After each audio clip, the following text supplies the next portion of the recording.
Idiot একটা। আমি বললাম আমার স্কুলের ম্যাডামও তাই বলে। মেয়েটা বলল ফালতু। আমি বললাম জানি তো, অনেকেই বলে। মেয়েটা বলল আপনাকে এসব কথা যে বলি আপনার গায়ে লাগে না? আমি বললাম না, শুনতে শুনতে অভ্যাস হয়ে গেছে। মেয়েটা বলল ইস, আচ্ছা আপনাকে মানুষ বলেনি এমন কোনো কথা আছে? আমি বললাম হ্যাঁ আছে তো। মেয়েটা বলল কি সেটা?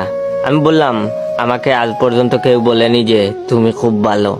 এবার মেয়েটা বলল ও আচ্ছা, তাহলে আমিই বলছি ভাইয়া আপনি খুব ভালো।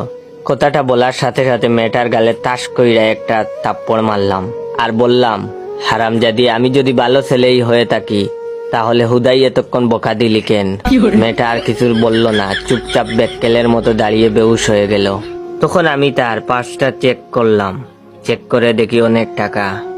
যেহেতু মেয়েটা আমাকে বাইয়া বলেছে, তাহলে ওর পার্সেও আমার হক আছে। তাই আমি টাকাগুলো আমার পকেটে